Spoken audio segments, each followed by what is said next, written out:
The beginning of a Jerusalem artichoke, the beginning of a future.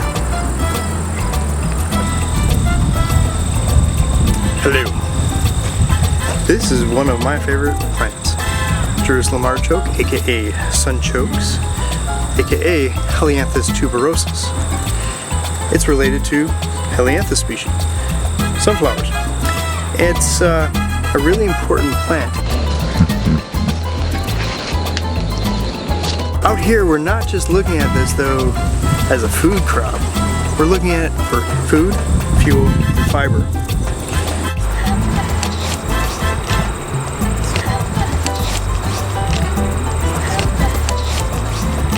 I gotta tell you a little bit about the nutrition of this plant though. It's about 3% protein. It's rich in potassium. It doesn't have starch, but it looks kind of like a potato, so you can make chips or french fries or mashed potatoes out of it. But when you eat it, instead of getting a glucose rush like you would with other foods, that doesn't happen with this plant. So it helps to maintain blood sugar. The soluble fiber that's here also has some correlative evidence to the reduction of cholesterol. So something to look at, but definitely a plant that could be incorporated in part of your health strategy.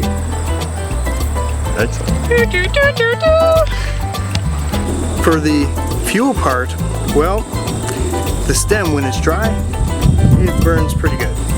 And if we were to take this material and extract ethanol from it, basically ferment the tuber that's here, well, we can get about twice the amount of ethanol that we would from sunflowers. A fantastic crop when we're looking towards biofuels like hydrogen, methane, methanol, ethanol. Now, not only can this be used as a fuel, but the stem, not this one right here, but once this stuff is dry, it's almost as strong as some types of wood.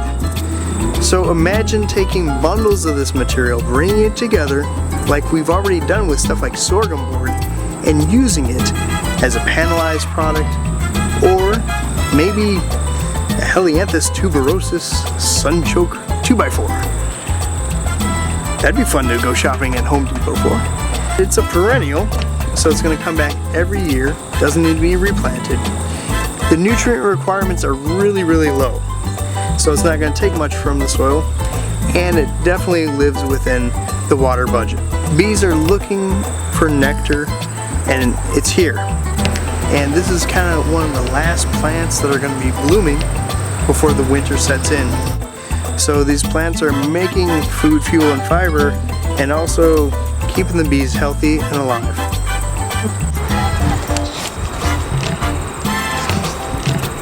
So we're changing the soil here. This is what we've started with. This is what we're creating. Pretty different. What we're doing is gathering together a lot of organic material and creating a leaf litter ecosystem.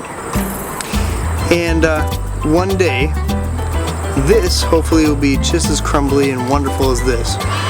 We can grow just about anything we want to in something like this. And all it took was a little bit of time. Perfect. Nature. Perfect. Here's Mikey.